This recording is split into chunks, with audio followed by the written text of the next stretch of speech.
de abril. Começa agora o programa Hora e a Vez da Pequena Empresa. Acompanhe o professor Edmundo Medeiros falando sobre fiscalização e regularização para os optantes do Simples Nacional. O advogado Marcos Tavares Leite comentando sobre penhora. E em nossa sala de visitas, o doutor Joseph Cury continua a entrevista com o professor e ex-ministro Delfim Neto. Fique com a gente!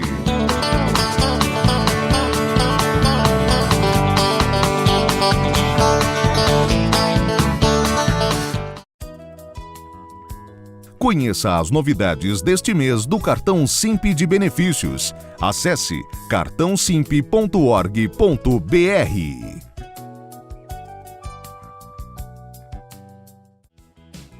Novamente, o professor Edmundo Medeiros esteve conosco e desta vez ele nos fala sobre o plano de fiscalização e autorregularização para os optantes do Simples Nacional.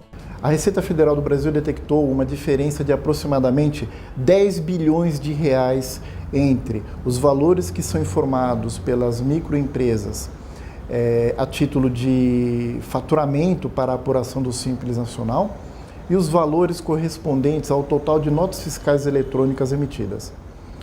Essa diferença, portanto, gerará um importante movimento de fiscalização da Receita Federal do Brasil, tendente a identificar as empresas que sonegaram tributos devidos dentro do Simples Nacional.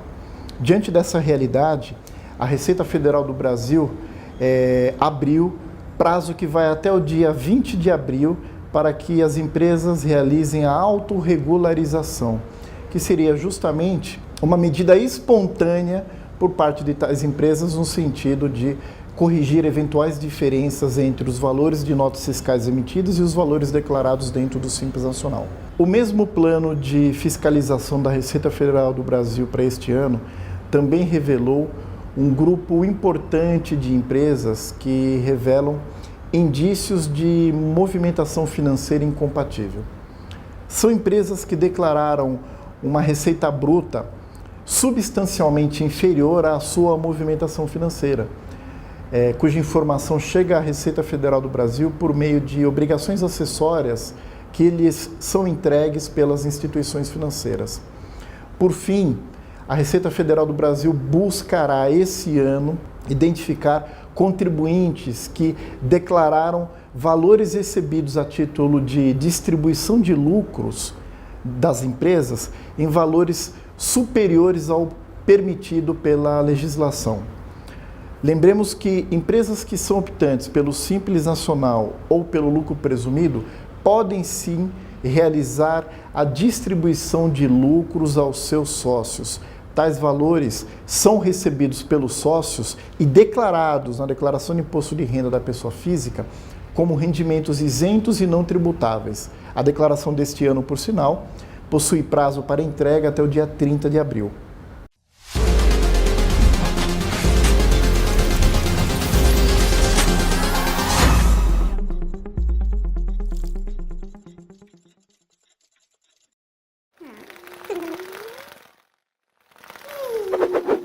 Acontece em São Paulo. Para os amantes de futebol e de esportes em geral, a cidade de São Paulo apresenta o Museu do Futebol.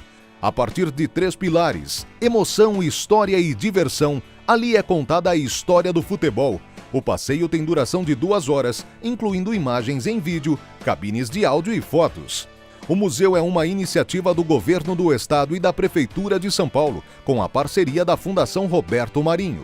Fica localizado no estádio do Pacaembu, na Praça Charles Miller.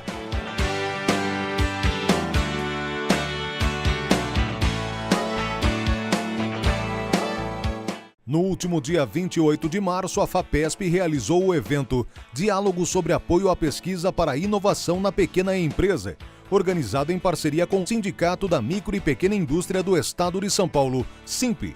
O encontro foi uma oportunidade para que as empresas interessadas em apresentar projetos ao programa Pesquisa Inovativa em Pequenas Empresas, PIP, debatessem ideias. O PIP apoia a execução de pesquisa científica e tecnológica em microempresas e empresas de pequeno porte, com até 250 empregados, sediadas no estado de São Paulo. O evento hoje, esse diálogo sobre apoio à pesquisa para a inovação em pequena empresa, é um evento que a FAPESP faz regularmente, 4 vezes por ano, aproximadamente um mês antes de cada chamada, da finalização de cada uma das chamadas do PIP.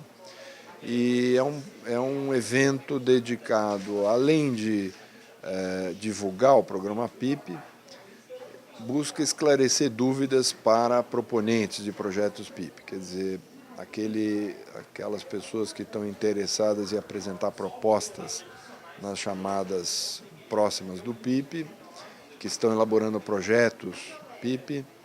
Vamos lembrar aqui que os projetos PIP são projetos de pesquisa para inovação em pequenas empresas, isto é, empresas de até 250 empregados.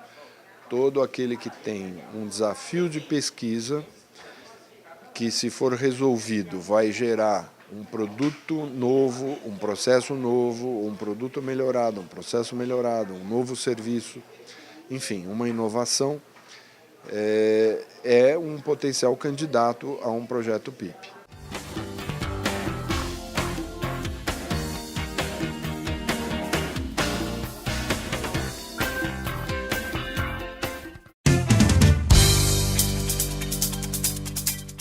Muitas vezes falamos aqui sobre alguns procedimentos nas execuções fiscais, principalmente em face de contribuinte, movidas pelo poder público, que geram a penhora online ou a penhora sobre o faturamento das empresas. Os mais atingidos, os que mais sofrem com esse tipo de medida, são as microempresas e as empresas de pequeno porte. Agora parece que o judiciário mostra uma tendência de correção no caminho e na aplicação dessa chamada penhora online ou mesmo sobre a penhora em faturamento das empresas. Reiterando o posicionamento que já se vem consolidando no Superior Tribunal de Justiça, o Tribunal Regional Federal da Terceira Região, que abrange aqui o estado de São Paulo, decidiu recentemente que não se pode fazer a penhora sobre faturamento de maneira ordinária, ou seja, sem um fundamento. A penhora sobre faturamento das empresas é medida excepcional, que só deve ser promovida, só deve ser autorizada se ficar demonstrado que o contribuinte não tem condições de apresentar outros bens que possam garantir uma execução fiscal. Ou seja, se tiver maquinário, imóveis, veículos, tudo isso pode ser apresentado como penhora. Como já colocamos, esse tipo de penhora sobre faturamento, sobre dinheiro, é medida excepcional, pois corresponde a uma constrição não só sobre o dinheiro, mas sobre a própria empresa, prejudicando e muitas vezes levando à quebra de uma empresa porque age diretamente sobre a sua administração, atinge fornecedores, atinge a capacidade de pagamento da empresa para honrar seus compromissos com fornecedores, com empregados e o próprio pagamento de tributos. Portanto, antes de se aplicar sumariamente, de forma comum, de forma precipitada, uma penhora sobre faturamento da empresa ou do contribuinte, vamos pensar na possibilidade de ela continuar a sua atividade, gerando emprego, gerando renda e podendo continuar a pagar os tributos vincendos e criando condições, inclusive, de que ela possa responder à execução fiscal, que não raro é movida se cobrando valor a maior ou mesmo valores indevidos. Você sabia? Você sabia que a viagem do astronauta brasileiro Marcos Pontes ao espaço completou 10 anos essa semana? Marcos Pontes partiu em 29 de março de 2006. O paulista de Bauru passou 10 dias no espaço. E o macacão usado pelo brasileiro foi confeccionado por uma microempresa. Essa, você sabia?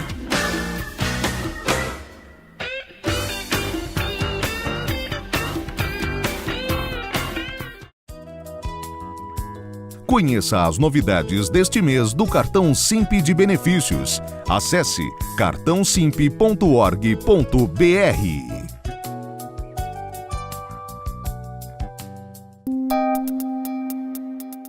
Entrevista da semana.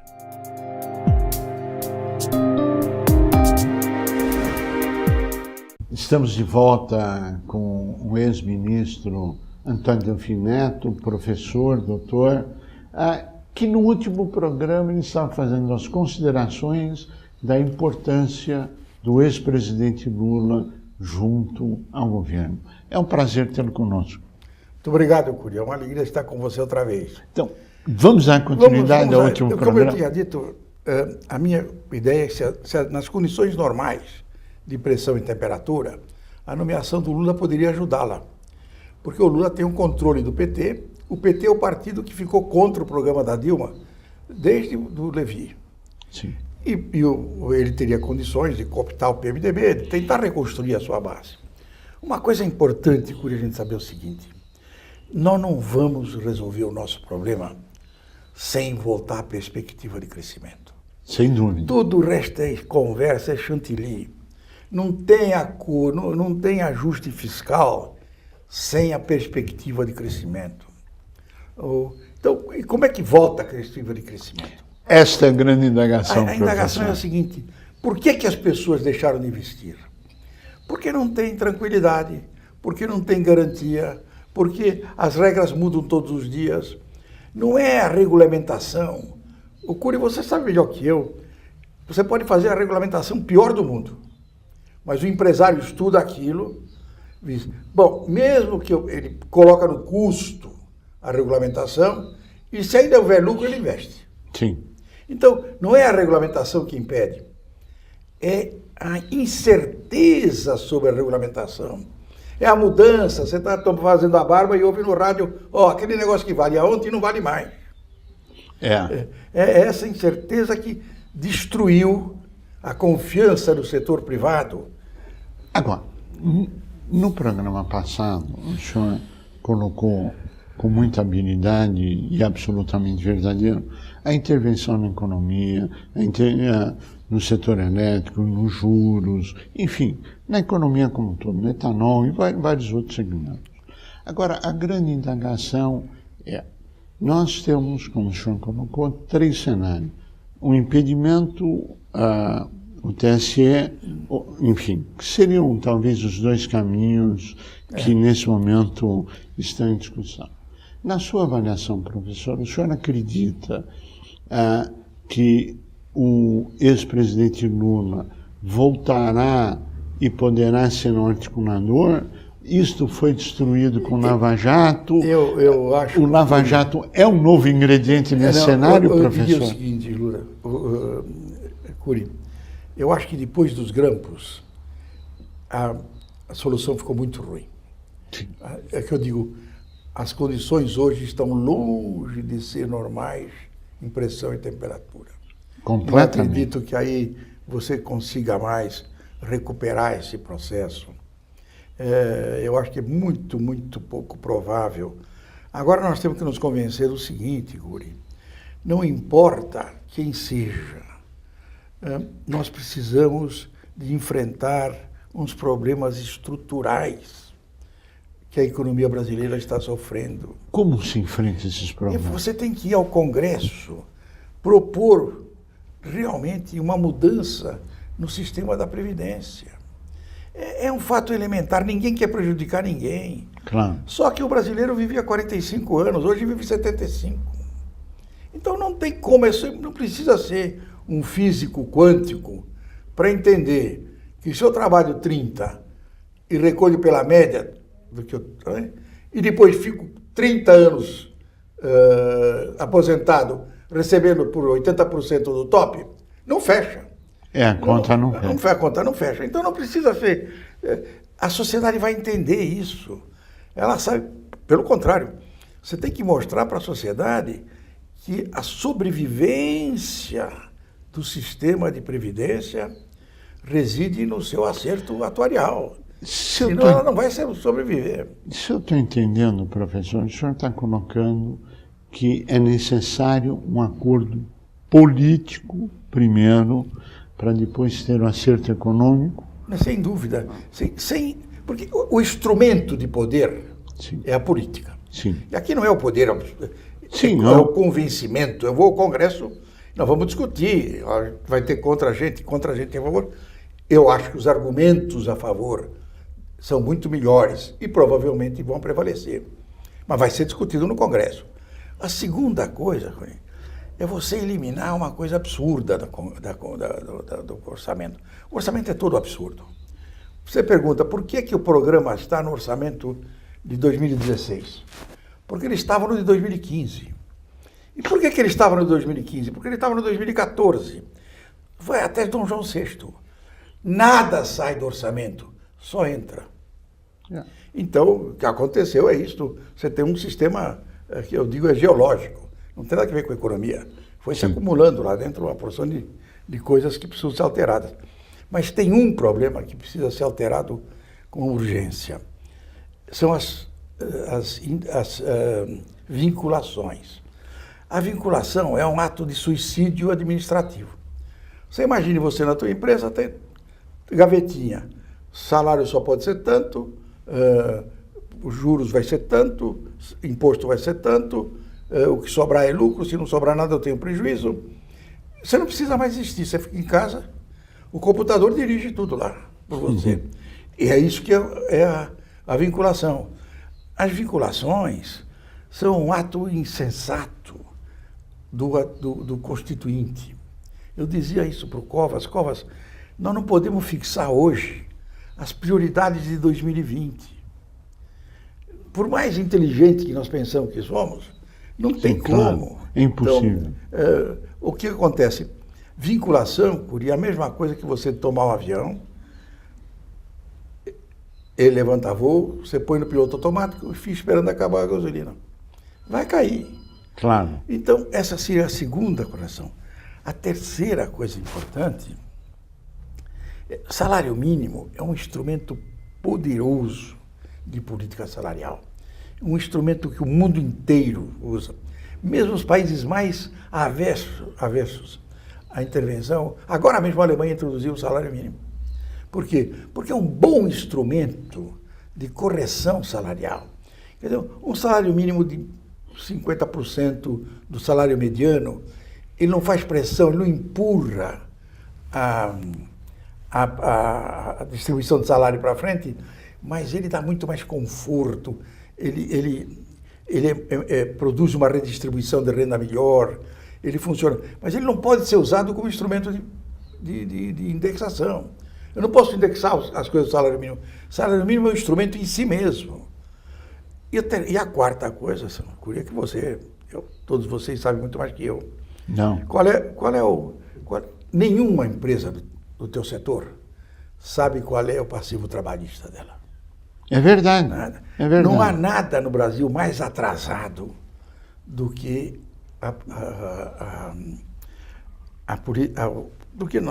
a justiça trabalhista. Por quê? Porque o juiz trabalhista, e não é ele, as instituições partem do seguinte princípio: o trabalhador é um hipossuficiente, é um idiota, e o empresário é um ladrão. Logo tem que ter alguém no meio. São duas inverdades. Mas logo tem que ter alguém no meio para pôr ordem nesse negócio. Sim. Ou seja, a CUT teve um ataque de lucidez já faz uns 3 anos, quando propôs, copiando da Alemanha, um processo de negociação. Cada empresa faz reúne sua negociação. Os seus trabalhadores e os seus empresários, sentam na mesa de maneira ampla, expõem o programa, mostram, discutem, aprendem, cada um ensinando um pouco o outro. Diz, olha, vai sobrar isso aqui. Se for tudo para você, amanhã você não vai fazer, você não tem emprego, porque ninguém vai investir. Se for tudo para mim, amanhã eu não botei para quem vender, porque você não pode comprar. Portanto, entre os dois extremos, tem um equilíbriozinho, claro, é em que negocial. Aumenta o consumo e aumenta o investimento. Eles têm que guardar uma harmonia entre si, para que eles possam continuar permanentemente e que o desenvolvimento possa ser permanente, estável, como acontece no mundo inteiro. Claro. Então, estes fatos, a CUT propôs um projeto que, infelizmente, a Casa Civil não teve coragem de mandar para o Congresso, que eu acho que, se fosse aprovado, esses 4 projetos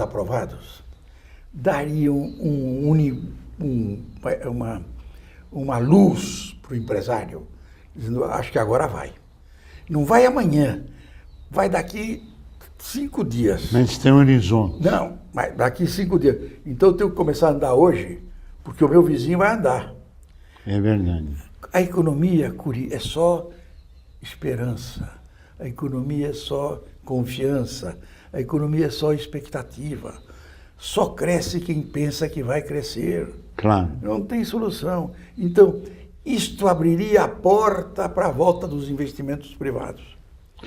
Agora, nós estamos num momento extremamente crítico, quer sobre o aspecto político, quer sobre o aspecto econômico.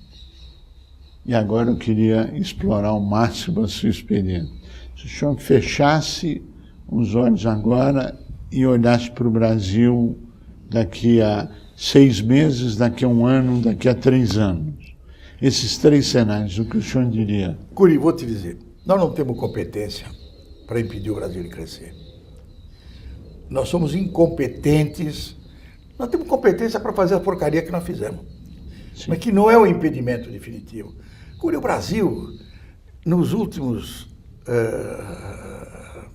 100 anos, o Brasil cresceu a 4,7% ao ano.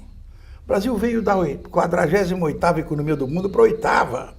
O Brasil cresceu durante algum período, 32 anos seguidos, a 7,5%. Se você pegar os últimos 60 anos, a média de crescimento é 4,7%. Ou seja, o Brasil não é um país qualquer. O Brasil não é um país teratológico. Teratológico foram os seus governos. Esta é que é a verdade. No fundo, o que mais entristece é que não é preciso inventar nada, Curi. Tem 30 ou 35 nações desenvolvidas e democráticas. Sim. É copiar o que elas fizeram. Basta copiar. Basta copiar e ajustar. Não tem... O Brasil melhorou muito, Curi. O Brasil é um país hoje muito mais... com menor diferença de renda. O Brasil é um país hoje que a educação melhorou muito. Quem fez a Revolução Brasileira foram as mulheres. Essa que é a verdade. Quando eu era moço, na Idade Média, cada mulher deixava 3 mulheres. Hoje cada mulher deixa 0,8 de mulher. E aprendeu que a única forma de ascensão social é a educação. Essa que é a grande revolução brasileira. É a revolução